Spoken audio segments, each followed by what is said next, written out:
आप पिछले 2 साल और 70 साल का कंपेयर कीजिए, आप देखिए कितनी फंडिंग यहाँ सेंट्रल गवर्नमेंट ने की।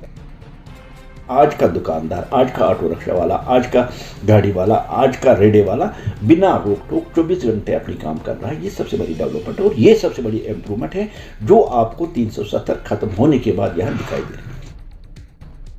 क्या आप इस चीज को डेवलपमेंट कहते हैं कि धारा 370 टूटने से पहले जो गाड़ी वाला था वो 300 रुपये दिहाड़ी लेता था और आज पेट्रोल डीजल का भाव इतना बढ़ गया है कि 150 रुपये बात करते हैं, नए कश्मीर के नारे लगाते हैं। आप कश्मीर के आवाम को किस वे में कहते हैं कि वो खुश है इस चीज को लेके कि युवा जो है अभी भी सड़कों पे नजर आ रहे हैं?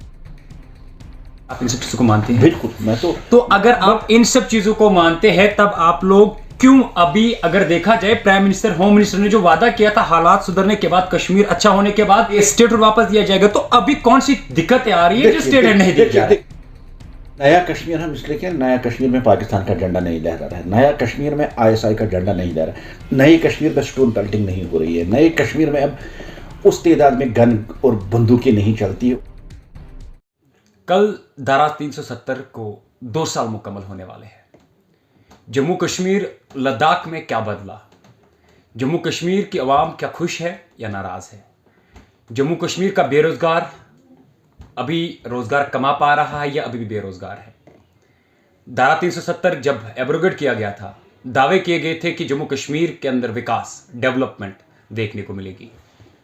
इस वक्त हमारे साथ मौजूद है बीजेपी के official spokes person mister Altaf Thakur. इनसे गुफ्तगू करेंगे और इनसे जानेंगे कि 2 सालों के अंदर क्या कुछ बदला, क्या कुछ भाजपा सरकार ने कश्मीर के युवाओं के लिए, जम्मू कश्मीर के, लद्दाख के अवाम के लिए किया है। अल्ताफ साहब, पहले तो खैर मकदम करते हैं आपका। डायरेक्ट मेरा सवाल आपसे है, धारा 370 को कल 2 साल कंप्लीट होने वाले हैं, 5 चीजें ऐसे बताइए जो कश्मीर के अवाम जिन चीजों को लेकर खुश हुई होगी। देखिए, 2 साल कल कंप्लीट होने वाले हैं। नफरत की दीवार जो देश और जम्मू कश्मीर को बांट रही थी, और वो दीवार जो बस्ती की दीवार थी, जो डेवलपमेंट के रास्ते में सबसे बड़ी रुकावट थी, एक वो ढह गई।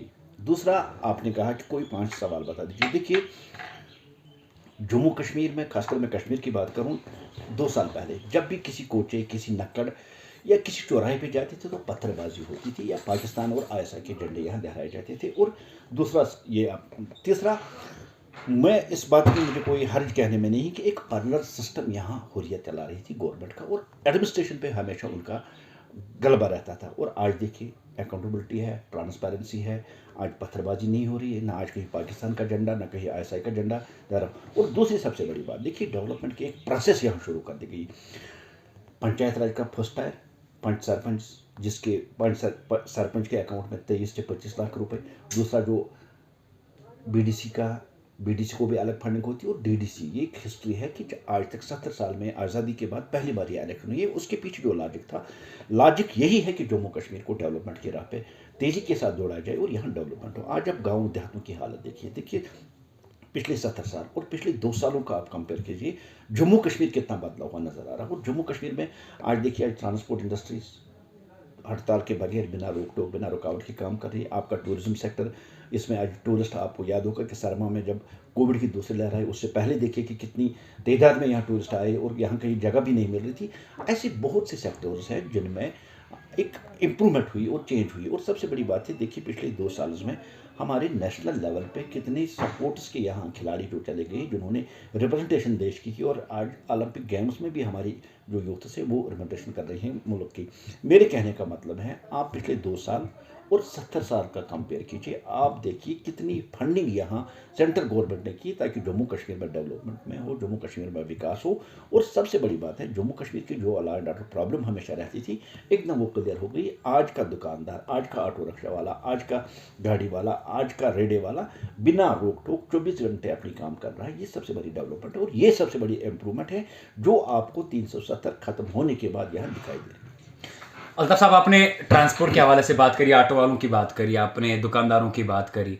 क्या आप इस चीज़ को डेवलपमेंट कहते हैं कि धारा 370 टूटने से पहले जो गाड़ी वाला था वो 300 रुपये दिहाड़ी लेता था और आज पेट्रोल डीजल का भाव इतना बढ़ गया है कि 150 रुपये भी उनके घर नहीं जाता है? पूरी दुनिया के साथ साथ हिंदुस्तान में भी कोविड आया था और जीडीपी जो पूरे वर्ल्ड की डाउन हो गई थी और वो हिंदुस्तान की भी डाउन हो गई थी। अब गवर्नमेंट चलाने के लिए कुछ ना कुछ साधन चाहिए थे। और हमेशा जो पेट्रोल का प्राइस रहता है या डीजल का प्राइस रहता है वो शेयर मार्केट पर डिपेंड करता है, कभी उतार कभी चढ़ाव वो नहीं आता जाता है। लेकिन हमारी यही कोशिश रहेगी कि अपनी न्यूनतम जो कीमत है उस पर पेट्रोल वापस ला जाए। लेकिन ये भी एक सच्ची हकीकत है कि देश ने इन 5 सालों में, इन 7 सालों में कितनी उन्नति की, कितनी तरक्की की है, उसके लिए देश को रुपया चाहिए। वो कहाँ से आता है, वो कैसे आता है?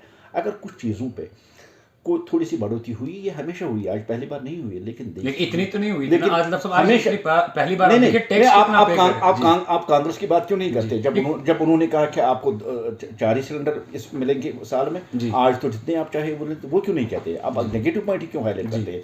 मेरे कहने का मतलब है कि शेयर मार्केट पे जो डिपेंडेबल जो पेट्रोल या डीजल हो उसकी कीमत कभी ऊपर आती है, कभी नीचे आती है। लेकिन वक्त के साथ साथ जैसे भी जीडीपी यहाँ सुधर जाएगी, उनकी कीमत वापस आ जाएगी। लेकिन फिलहाल हमारे लिए चैलेंज था कि जो देश की जीडीपी है उसको बरकरार रखना, उसको बढ़ाना, उसको नीचे नहीं लाना था। ये सबसे बड़ा चैलेंज हमारे लिए था। और पेट्रोल का प्राइस हम नहीं जानते हैं। देखिए, मैं भी गाड़ी चलाता हूँ, आप भी गाड़ी चलाते हो। जो प्रॉब्लम आपके लिए मेरे लिए भी है, और ये देश के हर एक नागरिक के लिए प्रॉब्लम है। लेकिन यही कोशिश है, बार बार गवर्नमेंट इस पर जोर दे रही है कि पेट्रोल प्राइस को जो बड़ी है इस पर कदगन लगा कि इसको नीचे से नीचे लाया जाए। ये हमारी कोशिश। नए कश्मीर की बात करते हैं, नए कश्मीर के नारे लगाते हैं आप कश्मीर के आवाम को किस वे में कहते हैं कि वो खुश है इस चीज़ को लेके कि युवा जो है अभी भी सड़कों पे नजर आ रहे हैं? देखिए, नया कश्मीर हम इसलिए कह, नया कश्मीर में पाकिस्तान का झंडा नहीं लहरा रहा है, नया कश्मीर में आईएसआई का झंडा नहीं लहरा रहा है, नए कश्मीर में स्टोन पेल्टिंग नहीं हो रही है, नए कश्मीर में अब उस तादाद में गन और बंदूकें नहीं चलती है और उतनी ग्रेनेड्स नहीं होती हैं। वो भी नीचे लेवल पे भी है, मैं नहीं इनकार करता हूँ, है भी, लेकिन उस लेवल पे है। और नए कश्मीर में जो सबसे पॉजिटिव चेंजेस है, देखिए आज के बच्चे देखिए इंटरनेशनल नेशनल लेवल पे कहाँ कहाँ कंपटीशन कर रही है। यही तो नया कश्मीर। रोजगार कहाँ है? सब रोजगार कहाँ है? देखिए, रोजगार की जहाँ बात की है, गवर्नर इंतजामिया ने पहले भी कहा था कि 50 लाख जॉब्स हम आपको प्रोवाइड करेंगे। और उसमें अब बैंक की रिक्रूटमेंट हो गई, उसके बाद क्लास फोर्थ की कोई, उसमें इस पंचायत राज में रिक्रूटमेंट हो गई। अभी सब इंस्पेक्टर्स के भी कुछ मेरे ख्याल में 800 पोस्ट निकले हैं। और हमारी यही कोशिश है कि जो यहाँ की यूथ अनएम्प्लॉयमेंट है उनको एम्प्लॉयमेंट मिलेगी। लेकिन इसमें मैं भी एक चीज़ बताऊँ, 70 साल का जो बेरोजगारी का जो आंकड़ा है आते आते हमारे इस रजीम तक आ गया है। क्योंकि उसमें भी सबसे बड़ी रुकावट जो थी वो यही नफरत की दीवार थी, यही पस्ती की दीवार थी जो यहाँ एम्प्लॉयमेंट होने देती थी। और जम्मू कश्मीर स्टेट ऐसी स्टेट है जिसके पास ऐसे साधन नहीं है कि वो अपने मुलाजिमों को तनख्वाह तक दे सके, और हमेशा इस सेंटर पर ही डिपेंडेबल रहता है। अब 370 हटी, नफरत की दीवार ढह गई है। अब बड़ी मल्टीनेशनल कंपनियां वो अप्रोच कर रही है कि जैसे बड़े बड़े हॉस्पिटल्स है, बड़ी जो कंपनियां वो भी अब जम्मू कश्मीर आना चाहती है, यहाँ इन्वेस्ट करना चाहती है। और आइंदा 1-2 साल में देखेंगे जम्मू कश्मीर में आबादी ही कितनी है, जम्मू कश्मीर का नौजवान उसको रोजगार मिलेगा, उसको एम्प्लॉयमेंट मिलेगी, और जम्मू कश्मीर का जो नौजवान है वो आत्मनिर्भर बनेगा, वो किसी का डिपेंडेबल नहीं होगा। अल्ताफ साहब, आप मानते हैं कि कश्मीर में डेवलपमेंट हुई है, कश्मीर के लोग खुश है, कश्मीर की आवाम में कश्मीर में तब्दीली आई है, अब झंडे नहीं पाकिस्तान के झंडे नहीं चल रहे, वो बंदूकें नहीं चल रही है, आप इन सब चीज़ों को मानते हैं? बिल्कुल, मैं तो अगर आप इन सब चीज़ों को मानते हैं तब आप लोग क्यों अभी, अगर देखा जाए प्राइम मिनिस्टर, होम मिनिस्टर ने जो वादा किया था हालात सुधरने के बाद, कश्मीर अच्छा होने के बाद वापस दिया जाएगा, तो अभी कौन सी दिक्कतें आ रही है जो स्टेट नहीं दी जा रही? देखिए, ये सवाल आपने स्टेट हुड की बात कही है, ऑन द फ्लोर देश के प्रधानमंत्री, देश के होम मिनिस्टर कहते हैं कि मौजूद वक्त पे आपको स्टेट हुड वापस दे दिया जाएगा। और वो अभी डिलिमिटेशन प्रोसेस चल रही है, इसको कंप्लीट होने दी जाए, आगे इलेक्शन आने वाले हैं। और जहाँ तक स्टेट हुड की बात करें, मैं यकीन के साथ आपको कह सकता हूँ स्टेट हुड वापस दे दिया जाएगा। लेकिन अभी भी कुछ काले पेड़े अंदर है। आपने याद होगा कि पिछले 1-2 महीनों में 2 दर्जन से ज़्यादा जो सरकारी मुलाजमिन हैं उनको टर्मिनेट किया गया, क्योंकि अभी भी सिस्टम में कुछ लोग हैं जो अंदर एक एम्प्लॉय होके, जो उस गवर्नमेंट सिस्टम में रह के, जिन्होंने देश के खिलाफ जंग छेड़ के रखा है। जब तक उनका सफाया नहीं होगा तब तक मौजूद वक्त नहीं है। अभी करने को बहुत कुछ बाकी है। जैसे अभी भी सिस्टम में कुछ लोग अंदर घुसे हुए हैं, उनको अभी सुधारने की जरूरत है। और मैं यही आपको यकीन के साथ कह सकता हूँ, मौजूद वक्त पर स्टेट आपको वापस दे दिया। अल्ताफ साहब, और एक सवाल मेरा है, चले मैं मान के चलता हूँ कि आपके कोई भाई है, उन्होंने कोई गलती करी है, लेकिन आप अपने भाई की सजा आप क्यों भुगतोगे?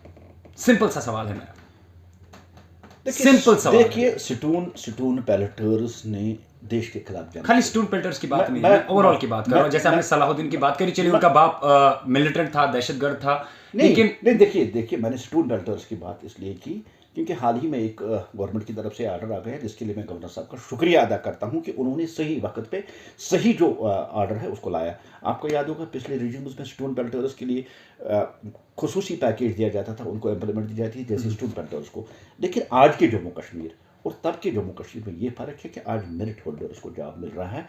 मुझे याद है कि पहले क्राइटेरिया जिस तरह गवर्नमेंट मुलाजिम होने में होता है कि आपको 70% मार्क्स होने चाहिए, आपको 90%, तभी आप यहाँ अप्लाई कर सकते हैं, आप जॉब पा सकते हैं। लेकिन आज से 2 साल पहले जो लास्ट रिजीम्स थे उनमें क्राइटेरिया हुआ करता था या आप स्टोन पेल्टर्स होने चाहिए या आपके मिलिटेंट होने चाहिए, तभी आपके लिए एक खसूसी पैकेज का ऐलान कर दिया जाएगा।